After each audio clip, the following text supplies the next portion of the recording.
Okay. Hello, and welcome to the presentation of the 11th chapter of our new Principle of Economics series.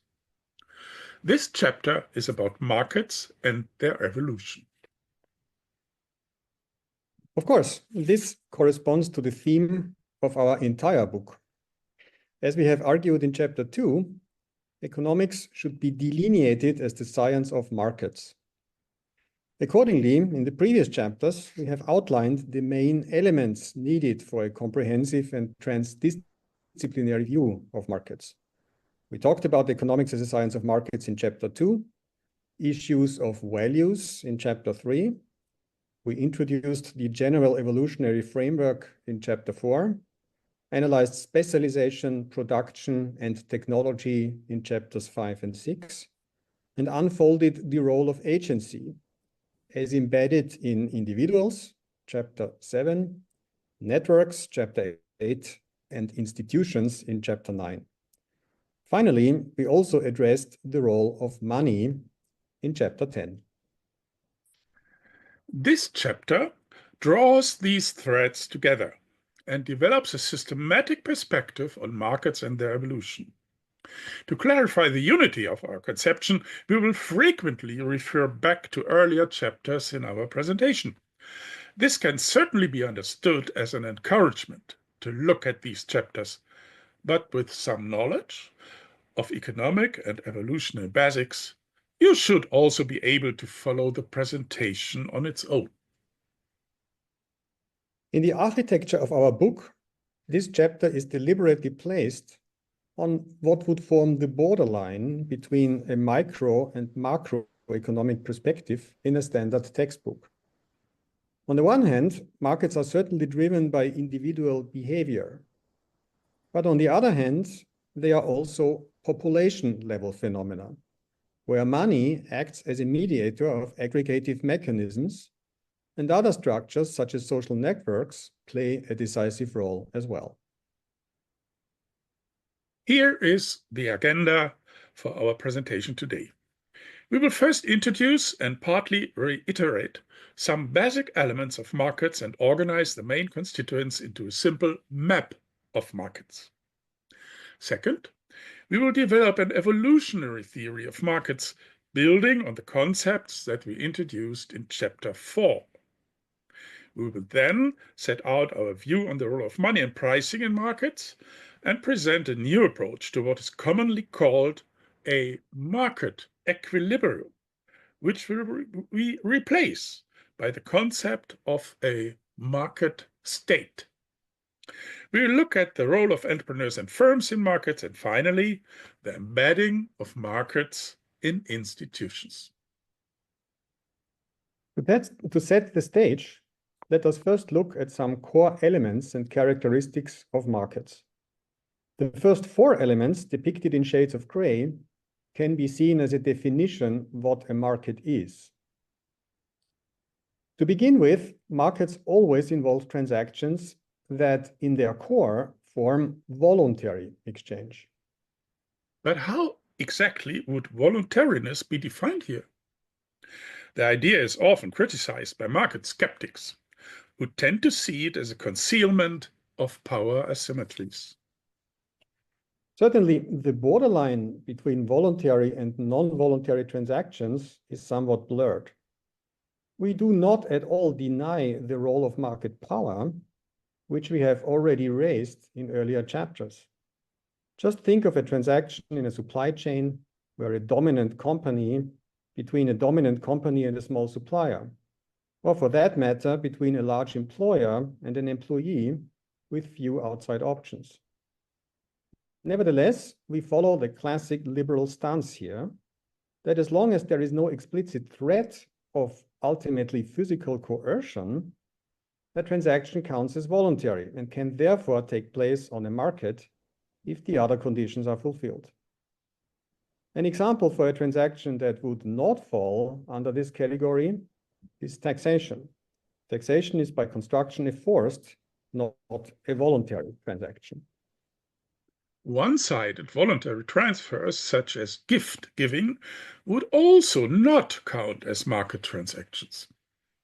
However, as we pointed out in Chapter 3, the line can be blurred here as well. For example, when gift giving factually takes place on a reciprocal basis. Markets involve a plurality of agents on at least one market side. An exclusively bilateral exchange relationship with no meaningful outside options is not a market. This multilateral character is the reason why markets need to be analyzed in terms of social networks, as we have pointed out in Chapter 8.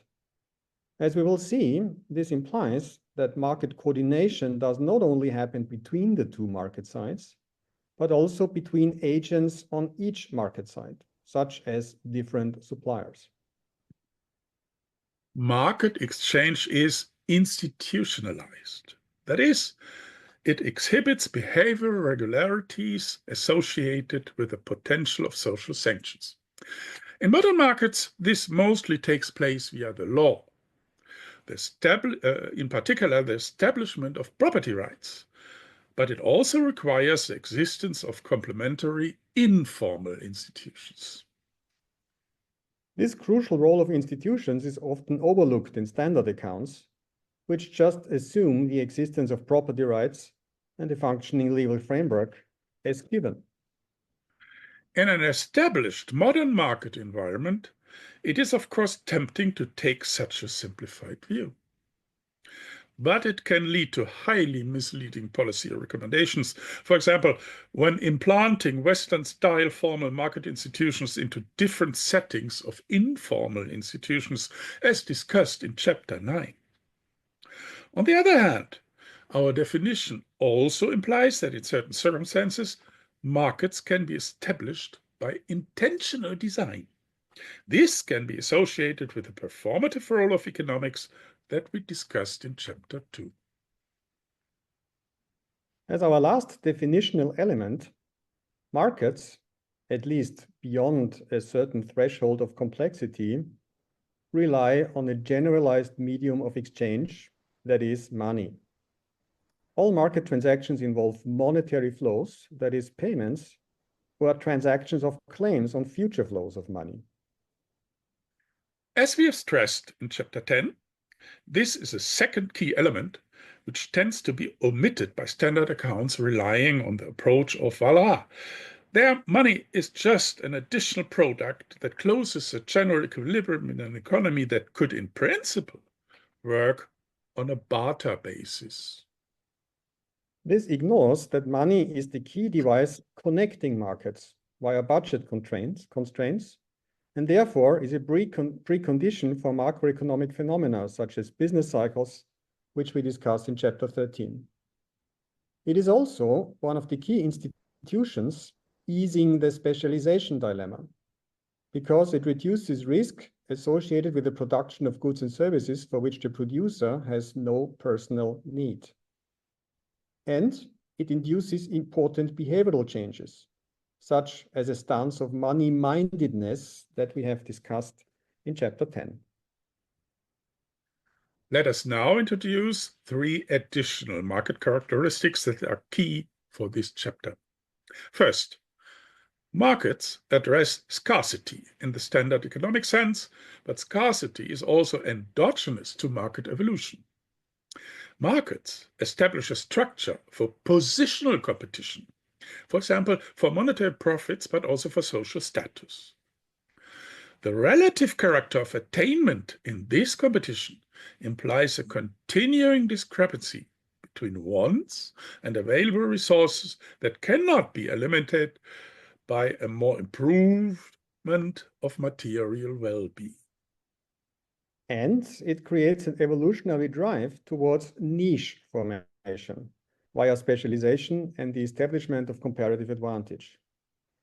As we will see, the emergence of novelty in markets is but one example for the more general phenomenon of variation in evolutionary development, with entrepreneurship taking the key role. Therefore, an important aspect of our approach is a stress on time. and the temporality of markets. Markets are dynamic phenomena, which does not exclude that their development can often be quite static over significant periods, reflecting the importance of institutionalized behavioral patterns that we mentioned before. As an implication, markets themselves are very diverse phenomena over space and time and can cover very different realms of resource allocation.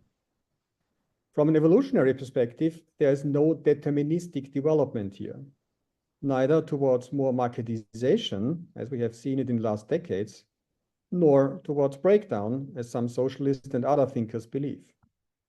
We do observe, though, that societies without any elements of market allocation have been and continue to be rare. Let us now look at the different levels of market development by way of a simplified map. We look at a typical product market in which the supply side is constituted by entrepreneurs or firms, possibly involved in production, and the demand side is constituted by consumers or buyers in other markets, for example, in a supply chain for intermediate goods. Transactions take place as exchanges of products against money. Accordingly, all three groups, buyers, entrepreneurs, and firms, are focused on obtaining monetary income and face budget constraints which interconnect their decisions and the different market levels. As those levels, we distinguish market niches, markets, market systems, and the market environment. What is a market niche, then? Market niches, in the evolutionary sense, carve out resource flows to institutionalized market behavior in a given selection environment. Such a niche can emerge for a product. For example, think of a hammer, whose functionality and patterns of use have hardly changed for a very long time. But it can also emerge for a firm. Think of some producers of chocolate that look back on some tradition. In the case of a clearly defined one-product firm, niches for products and niches for agents can coincide, but in many cases they will not. Think of the product portfolio of a large established company like Siemens, which has changed substantially over time. A market, in our sense, is then formed by a class of products that can be substituted relatively easily in terms of their addressing similar needs and wants, or more technically, whose mutual elasticity of substitutions are high. For example, the market for coffee is constituted by different coffee brands, which occupy different niches, but tend to exhibit a high degree of substitutability.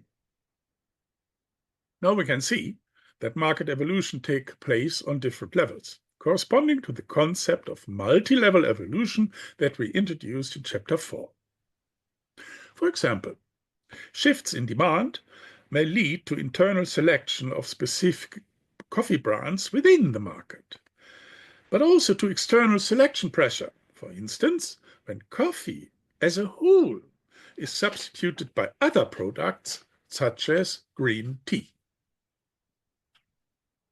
We can continue this logic one level up and relate to selection forces on market systems, as for example defined by regions, national states, or larger economic areas.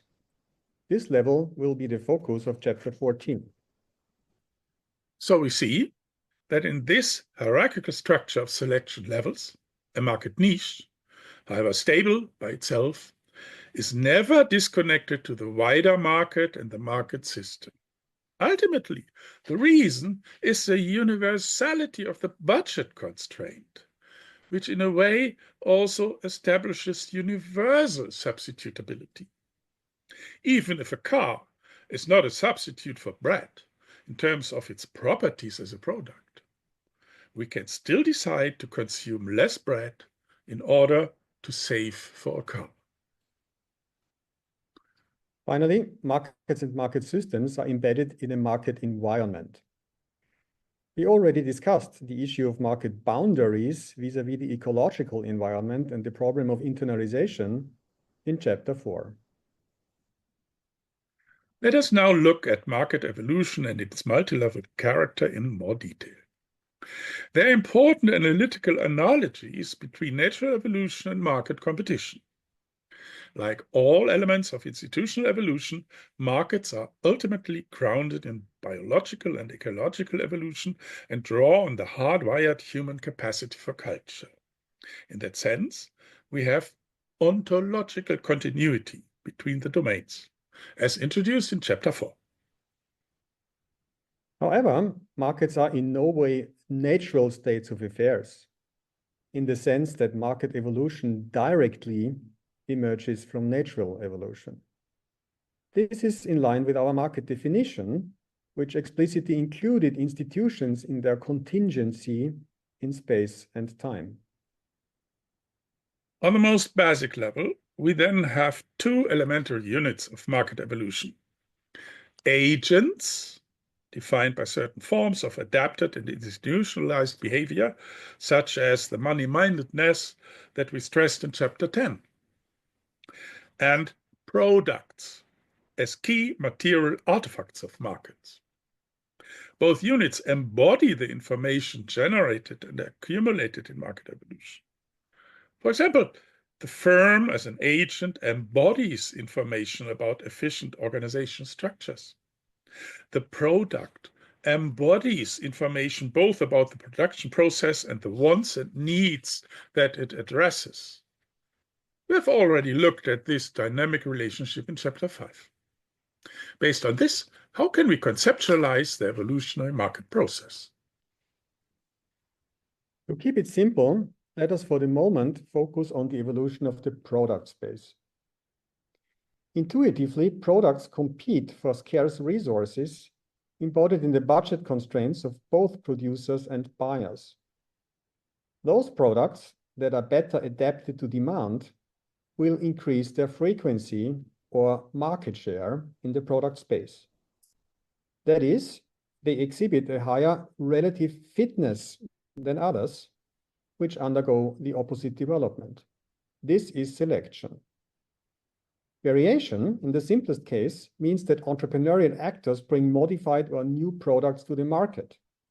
If those products succeed in selection, they will form a market niche with relative stability over time. This is retention, characterized by specialization of its occupants to harness the available resources and a concomitant stabilization of the resource flow. Doesn't that correspond to the classic conception of the market as a discovery process, which was introduced by Hayek? Indeed. The only difference is that here we are more explicit on the multi-level character of the evolutionary process and the complexities raised by the endogeneity of levels of selection. Consider again the co-evolution of market niches and markets. We delineated these levels by their elasticity of substitution in terms of demand, a well-known textbook concept. But isn't the elasticity of substitution itself subject to evolutionary forces? Exactly. Substitutability is ultimately a subjective, that is, second-person concept, which is not constant over time. For example, the market for wristwatches, while hardly seeing any revolutionary technological change, has undergone a significant shift in terms of internal and external selection pressure due to the emergence of new factual substitutes, such as the smartphone, and a changed framing as a luxury product. So the niches are evolving over time? And selection environments may be actively influenced by entrepreneurs, for example, by generating brand consciousness. This goes significantly beyond Hayek's idea of just discovering preferences that are essentially given, at least for a certain point in time. Also, the evolution of the product space may endogenously lead to a differentiation of levels of selection. For example, competition may take place on the lowest level between coffee brands. On the next level, between coffee and other newly available drinks containing caffeine, and then again on the next level between drinks containing caffeine and those that do not. This corresponds to what we have said before and in chapter 4 about the tendency of markets and evolutionary systems to differentiate and increase complexity. True, but again, we have to be careful not to be deterministic here. It is important to recognize that the formation of niches does not exclude, and indeed is often associated with, evolutionary stasis. This stasis can be supported by the emergence of habits and routines, that is, institutionalized behavioral patterns on both market sides, in production as well as product use and consumption. More generally, static markets are characterized by a relative strength of selection forces that suppress variation. Those selection forces may be an endogenous result of market competition, but they may also stem from exogenous limitations on competition. These limits can be institutional, such as a presence of social norms that are directed against innovation, given its potentially disruptive effects on the existing social order. They can also come from ecological scarcity, implying a lack of surplus resources for any kind of investment that does not immediately serve the fulfillment of wants and needs. So, strong variation forces are a precondition of increasing complexity and growth. And that is, of course, what we are seeing in modern market economies. An enormous expansion and differentiation of the product space based on technological progress that allows for an increasingly efficient harnessing of natural resources, for example, solar energy, as well as endogenously created resources such as qualified human labor. On the demand side, there is a concomitant expansion and differentiation of wants. As we already discussed in chapter 4, the link between material growth and market evolution is established by the flow of energy that is harnessed in the production process, creating a direct connection between ecology and market niche expansion. Energetic constraints explain evolutionary stasis in imperial China from around 1500, while releasing these constraints opened the gates for a flow of product innovations in Europe. We will come back on these issues in chapter 16. A notable characteristic of evolutionary competition that is often omitted or just treated as a special case in the standard accounts of economics is its positional character. Evolutionary fitness is a strictly relative concept. This is because the selection environment of an evolutionary unit always includes all other evolutionary units that are competing for resources in their respective niche and eventually generate competing adaptations. What are the implications of this for market analysis? Well, we can directly invoke Schumpeter's famous concept of creative destruction here. Successful innovations by necessity generate negative externalities on competing products and actors. Those are the losers from market competition, whose resources shrink over time. The Luddites in 19th century England are a showcase example. In addition, market competition entails powerful incentives for various forms of predatory strategies that directly target competitors, such as dumping or hostile takeovers. Finally, we can see a kind of positional competition on the consumption side as well. Here, resource flows are regularly linked to social status, which is also a strictly relative concept, and material consumption levels are an important correlate to that status. Clearly, the results of competition on one level can be dysfunctional on another, a key property of multilevel selection that we already pointed out in chapter 4. This can be related to the concept of an arms race, Arguably, status-driven modern consumption may lead into an upward spiral that eventually renders it ecologically unsustainable. Advertising can be seen as a part of this arms race as well. It drives internal selection on one level, but appears as a dysfunctional waste of resources on the next. It is important to recognize, however, that positional competition does not have to be perceived as a zero-sum game in growing economies. Here, relative losses can be compensated by absolute material gains. This is a standard argument against the idea of a stationary economy in the sense of zero growth, to which we will return in chapter 16. Let us now take a closer look at money and pricing in market evolution. We have already stressed the indispensable role of money for the constitution of markets. Indeed, we can say that a major function of money is the delineation of the realm of market-based resource allocation. What counts as a resource and is scarce in the sense of the market process is directly connected to whether the respective item is attributed a monetary value. And what would be the criteria for whether such attribution takes place or not? There are no fixed criteria. The delineation is itself a result of the evolutionary process. Think of marketisation. The transformation of resource allocation by imposing market mechanisms, for example, by defining legal rights for fishing. We mentioned this already in chapter 2 when we talked about the performativity of economics, and we will come back to it later in this presentation. Here, it is important to recognize that marketisation can be a significant component of market-based growth. Money implies the existence of monetized prices.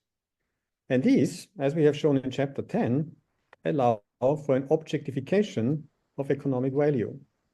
They also form the basis for the operationalization of budget constraints. Budget constraints are the de facto determinants of scarcity in modern market economies because they put limitations on the degree to which market actors can realize their plans. This is what everyone means when saying that money is scarce. Indeed. Often, however, the reference would in fact be to liquidity. That is the ability to fulfill obligations to pay amounts of money at certain points in time. We will discuss this distinction more deeply in chapter 12. Market prices are the basis of accounting and therefore the calculation of profits. While budget constraints define scarcity in market evolution, profits measure fitness. This is because they determine the long-term viability of the respective market agent in financial terms, mediated by the financial system in a wide sense. As we have outlined in chapter 10, the most general form of profit generation is arbitrage, which can be seen as an entrepreneurial discovery process in a very broad sense. So it is prices that guide this discovery process, and prices therefore also have a major function of transmitting information, right? Yes, but contrary to the established view of Austrian economics and related approaches, there are many other ways of information transmission as well. This is already clear when thinking about the interpretation of prices and their development, which can obviously differ from agent to agent. Here, the role of networks becomes center stage, for example, the structure of weak ties in the respective market. We can reiterate a key point of chapter 8, namely that markets entail a substantial degree of cooperation in the sense of establishing communities of advantage. And we also note that a focus on pricing only would in fact yield a rather impoverished picture of the market process. Let us now draw together our arguments to present a unified conceptual framework for understanding the market process.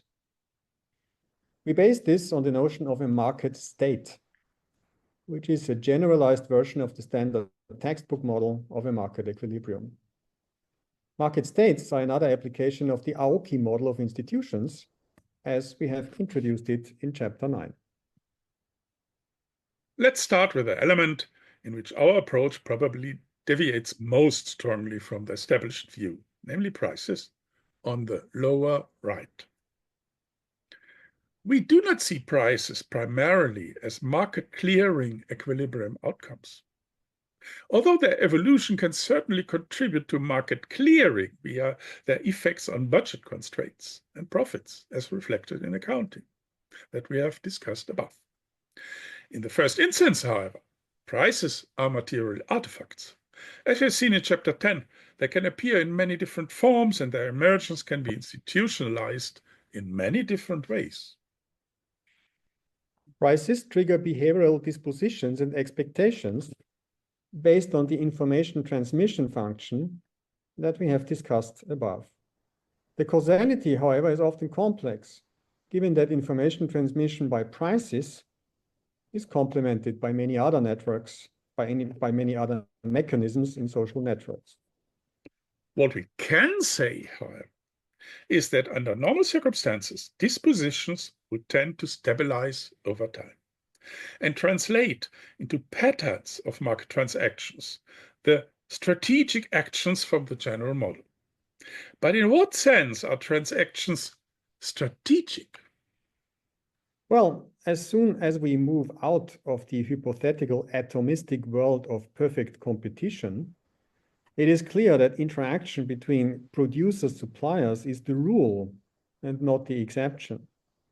This can pertain to standard game theoretic situations, such as modeled in industrial organization. It can also include complex patterns of mutual observance and imitation, which would be stressed more from a sociological perspective. Apart from that, producers must simultaneously decide about different transactions on the side of both inputs and outputs. The production process itself is generally of a non-market character and complementary to market transactions, a point that we will come back to in our discussion of markets and firms. And what about the buyers, in particular consumers? The strategic component may be less obvious here, but it can again, for example, pertain to social status considerations or expectations about prices and demand that lead to a certain temporal ordering of consumption decisions. Notably, all transactions are bedded into and possibly constrained by a market infrastructure. This infrastructure not only includes the transaction technology, such as a physical marketplace, but also the institutions enabling transactions in the first place. Only when we observe realized transactions on this complex basis can we determine the extent of market clearing. That is, the extent to which buyers and sellers can realize their transaction plans at a given point in time. This eventually feeds back on prices, but how this works out concretely is again strongly dependent on broader social circumstances. For example, think of the prices of snow shovels after a blizzard. Raising prices to achieve market clearing would mostly be perceived as immoral, activating other mechanisms of market clearing, such as queuing up. Ultimately, a bidirectional relationship between market prices and market clearing will emerge. So we end up in conceptualizing markets as institutionalized processes that exhibit regularized behavior in which agents' expectations are confirmed by recurrent market action. Eventually, this is complemented by the formation of routines in firms and habits of consumers. As we said, markets may be characterized by a relatively high degree of stability, but this is not primarily because of an inherent tendency to equilibrate demand and supply, but because of a more general institutionalization of market-related behavior. That is what ultimately constitutes the market niches for products and agents that we outlined before. Innovation is associated with a temporary disruption of that institutionalized behavior, eventually re-stabilizing and constituting a new niche. Thus, many structural features of institutional inertia and change that we discussed in Chapter 9 are applicable to market-based innovation as well.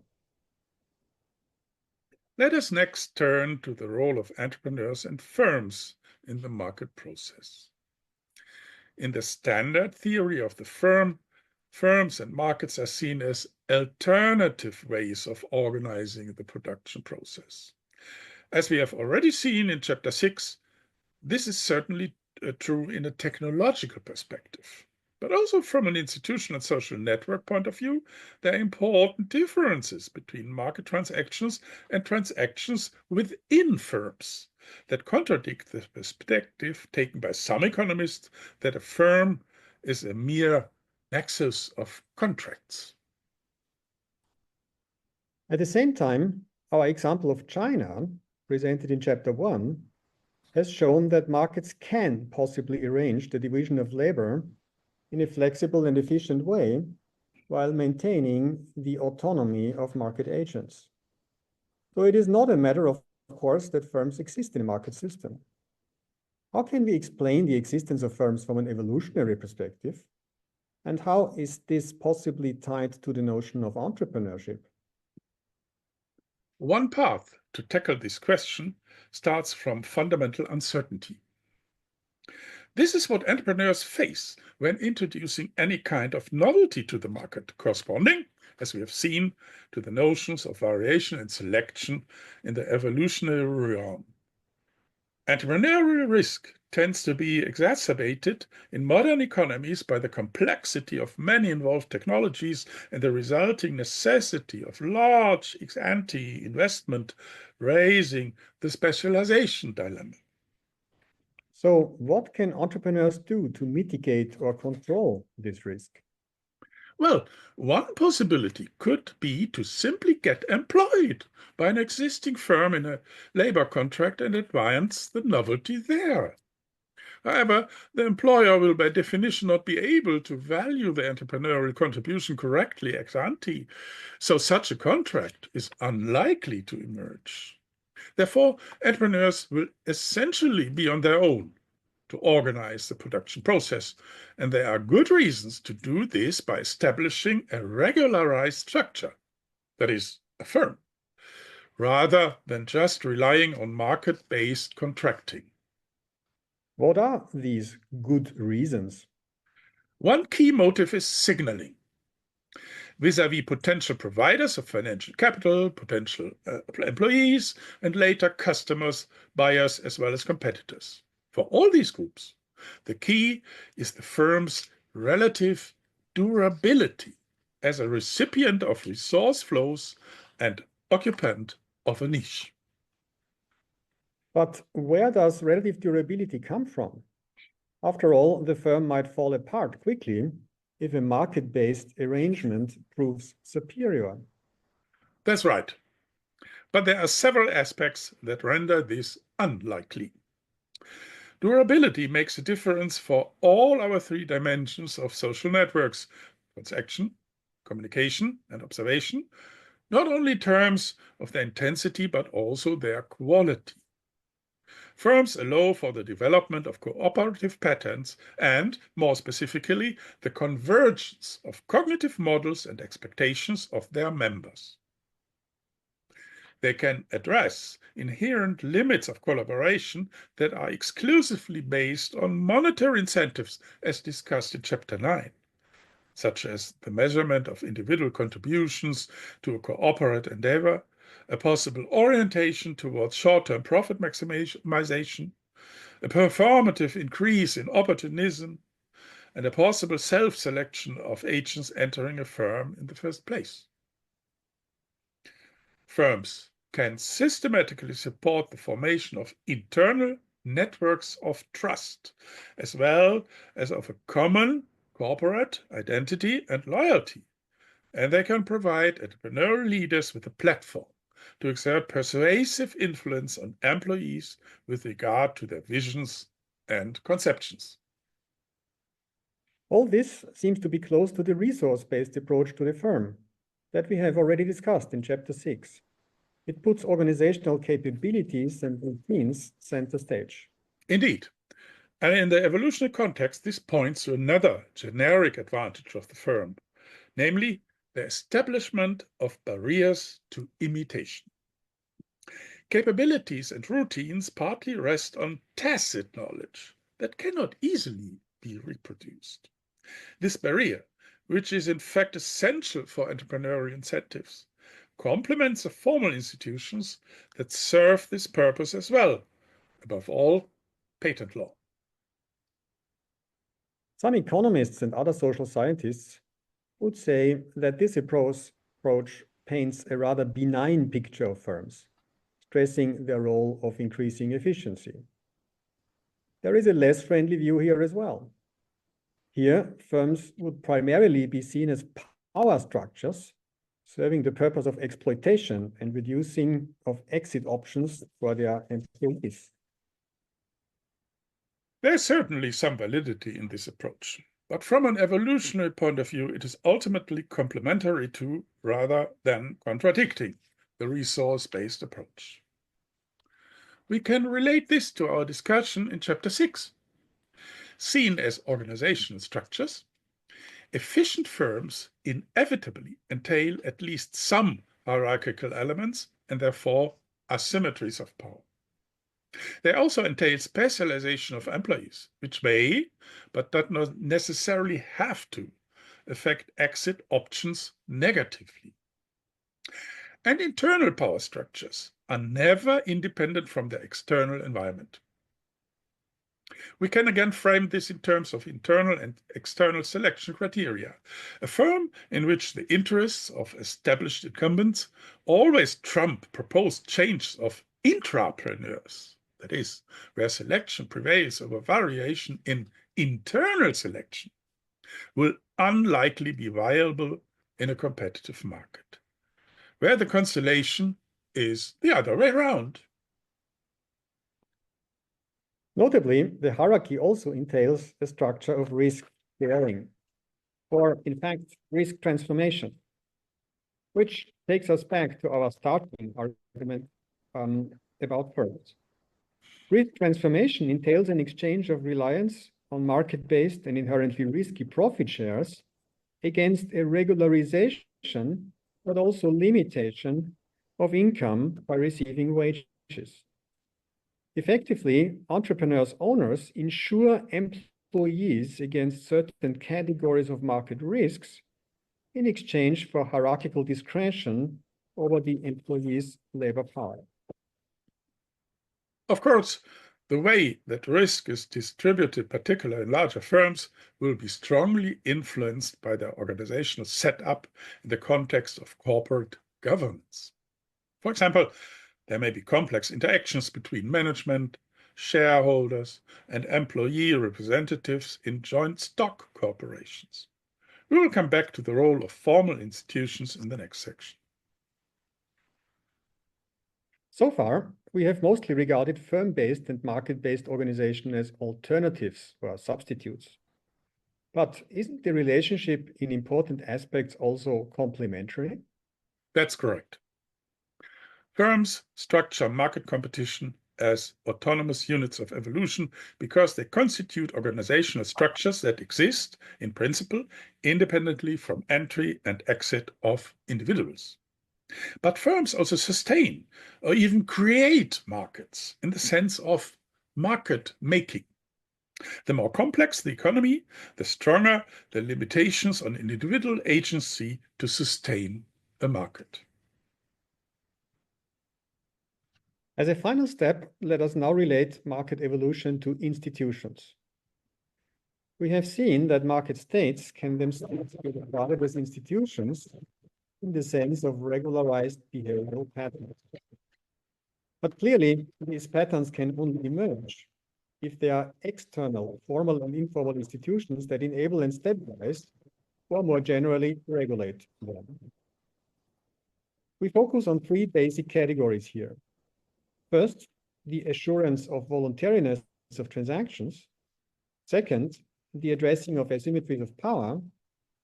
And third, the performative character of some market-related institutions. This list is by no means exhaustive. For example, institutions defining the monetary regime would also be relevant here, but we will cover them later. We have defined the voluntariness of transactions as one of the defining features of markets. Clearly, this is a precarious condition that in many contexts will not be self-reinforcing.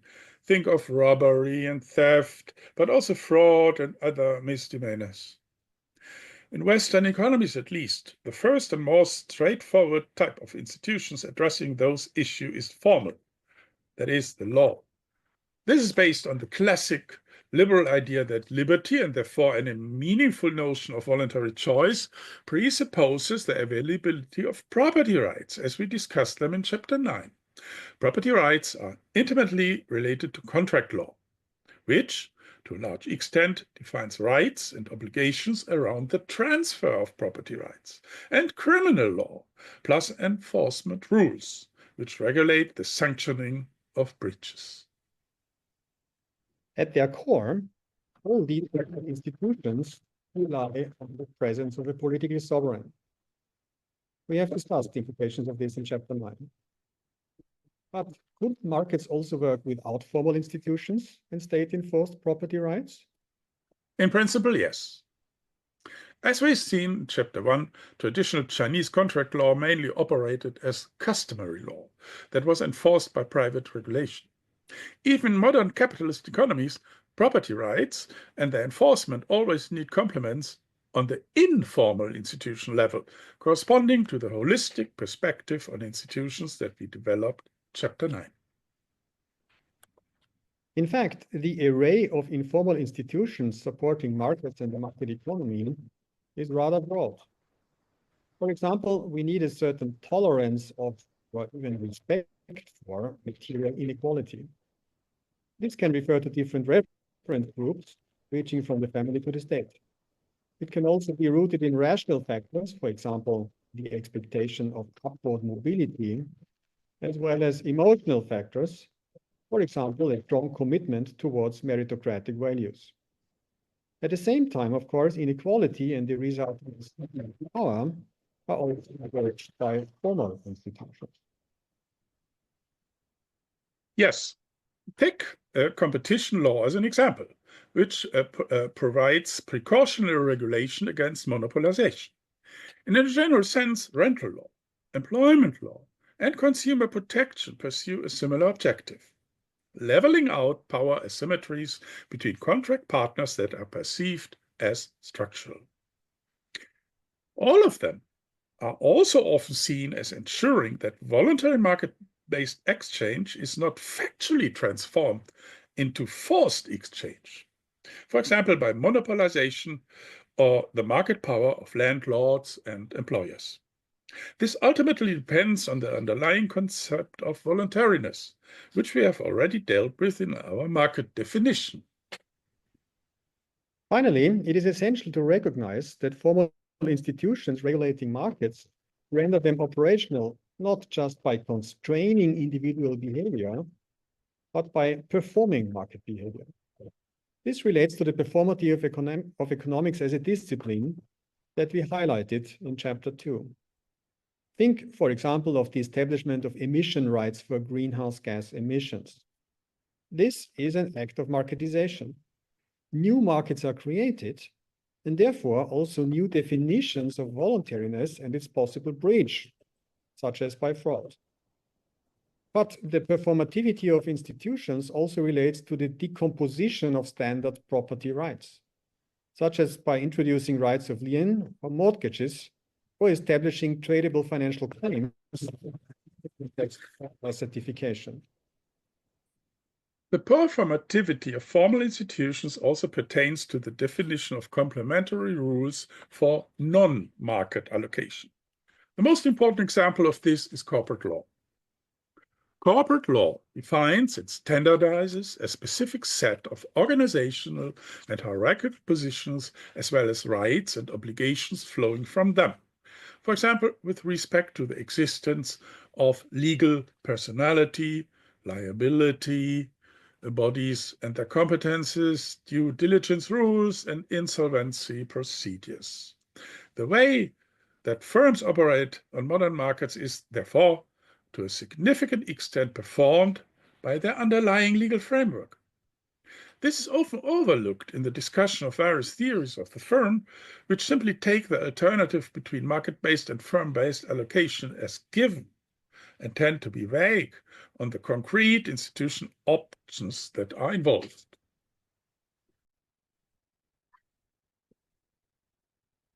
This concludes our discussion of market evolution. Let us now briefly review and summarize what we have learned.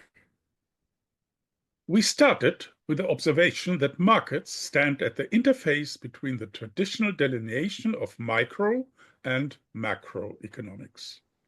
On the one hand, markets are driven by individual behavior. On the other, they are population-level phenomena with money constituting the medium of aggregation. Besides money, we defined the voluntariness of transactions, the involvement of a plurality of actors, and the institutionalization of exchange as the defining elements of markets. An evolutionary view of markets regards the market process as a multi-level phenomenon, entailing niche formation on the level of products, markets, and market systems. The product space evolves according to principles of variation, selection, and retention. Scarcity and fitness are defined via budget constraints and profits, respectively, that is, monetary units. In many cases, the market process is characterized by evolutionary stasis. We then introduced the concept of market state as the evolutionary counterpart to the standard notion of market equilibrium. Market states are constituted by the combination of institutionalized behavioral patterns and prices as material artifacts. The relation between prices and market clearing is mutual and can involve complex network mechanisms. Risk and uncertainty and their distribution across actors are constitutive parts of the market process. Accordingly, the main actors on the supply side of modern markets are entrepreneurs and firms. Entrepreneurs can act as innovators and risk takers. The establishment of firms constitutes a vehicle to spread risk, but also to protect entrepreneurial knowledge against imitation and thereby developing and maintaining competitive advantage. Firms also serve as relatively stable vehicles of routines and as branding and signaling devices vis-à-vis different transaction partners.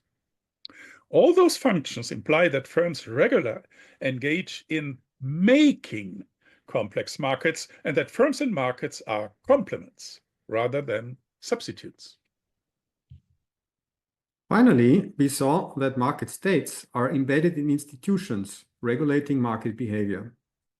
In the Western tradition, those institutions are mostly of a formal legal kind, but always need to be complemented by conventions and informal institutions.